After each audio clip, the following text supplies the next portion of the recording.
Thank you. सब important है, इनका भी इम्पोर्टेंट है। आभारी हूं कि आपने एक बहुत गंभीर विषय पर मुझे प्रश्न पूछने का मौका दिया। मान्यवर, आज गांव की क्या दुर्दशा है, शायद ये बात सरकार के अलावा सभी को पता है। जब से आपके ग्रामों में पेयजल घर घर पहुंचाने की योजना आई है, पूरे गांव के रास्ते खोद कर डाल दिए गए। 2 इंच का पाइप डाला जाता है और जेसीबी से पूरा रास्ता खोद दिया जाता है। 3 साल बीत गए, शायद ही किसी गांव में आपके द्वारा चलाई गई पेयजल योजना का पानी घर तक पहुंचा होगा।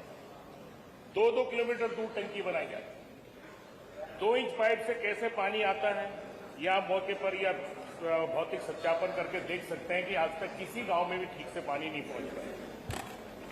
इस पर अरबों रुपए खर्च हो गए, लेकिन गांव को पानी नहीं मिला और गांव की स्थिति 25 साल पुरानी स्थिति में पहुंचा दी। कुछ नहीं। यहां सत्ता पक्ष एवं विपक्ष के सभी सम्मानित विधायक हैं। इस बरसात के मौसम में गांव के लोगों का जीना दुश्वार हो गया। हमारी सरकार ने, माननीय अखिलेश यादव जी ने जनेश्वर ग्राम योजना, लोहिया ग्राम योजना के तहत गांव में सीसी का निर्माण कराया था। अगर यही योजना आगे भी लागू रहती तो आज 100% गांव के अंदर के रास्ते सीसी के हो गए होते।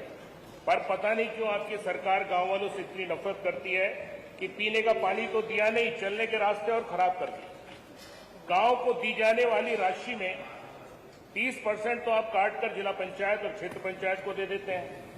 5,000 प्रधान जी का मानदेय चला जाता है, 6,000 पंचायत सहायक को चला जाता है और 6,000 केयरटेकर शौचालय वाले को चला जाता है, 3,000 शौचालय रखरखाव पर चला जाता है, 18% जीएसटी कट जाती है।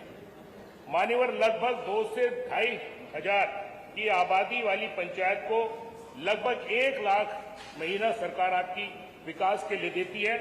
उसमें से 48,000 रुपए कटने के बाद मात्र 52,000 रुपए शेष रहता है और 1 साल का अगर जोड़ेंगे तो करीब 6-6.5 लाख रुपए बनता है। इससे जबकि 100 मीटर सीसी की लागत आज के समय में 8 से 9 लाख रुपए है। तो मान्यवर, आपके माध्यम से पूछना चाहता हूं बड़ी विनम्रता से कि एक तो आज जनता के दबाव में ग्राम प्रधानों की स्थिति आत्महत्या करने जैसी हो गई, क्योंकि गांव प्रधान कोई भी विकास अपनी पंचायत में नहीं करा पा रहे। बनी विनम्रता से मैं आपके माध्यम से मंत्री जी से पूछना चाहता हूं, क्या सरकार माननीय अखिलेश यादव जी की तरह गांव के विकास के लिए लोहिया ग्राम योजना या जनेश्वर ग्राम योजना जैसी कोई योजना चलाएगी, या 30% जो जिला पंचायत एवं क्षेत्र पंचायत को काट कर दिया जाता है उसे बंद करेगी, 18% जीएसटी जो काटी जाती है या उसे बंद करेगी, या फिर इस राशि को 2-3 गुना बढ़ा करके ग्राम पंचायतों को विकास के लिए ये पैसा देगी या नहीं। मेरा सीधा सा प्रश्न है, आपके माध्यम से जानना चाहता हूं। माननीय मंत्री जी।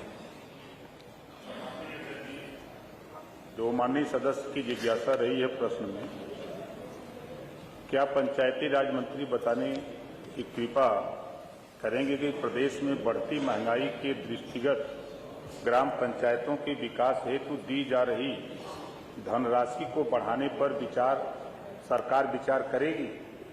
इसका उत्तर है जी हां।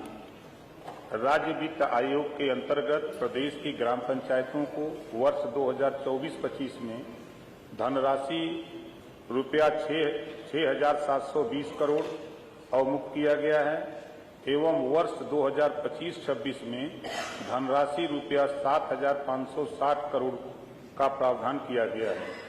इसके अतिरिक्त प्रतिवर्ष 15वें केंद्रीय वित्त आयोग के अंतर्गत टाइट एवं अनटाइट अनुदान की धनराशि प्रदेश की ग्राम पंचायतों को हस्तांतरित किया जाता है।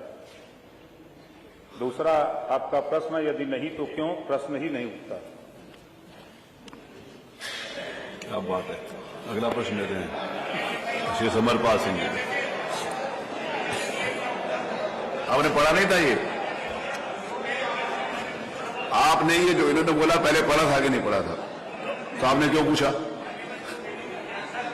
जिज्ञासा थी तो उन्होंने बता दिया, इतना बढ़ा रहे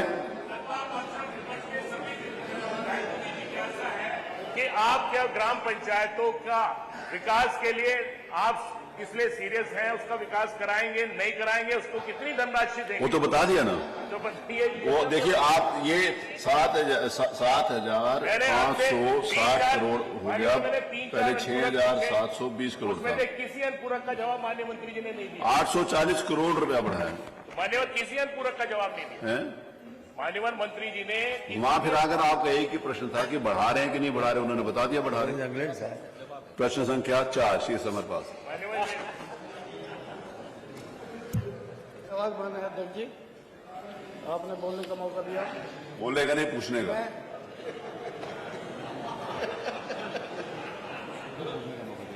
प्रश्न पूछने का मौका दिया। हाँ हाँ यार, वही कह रहा हूँ।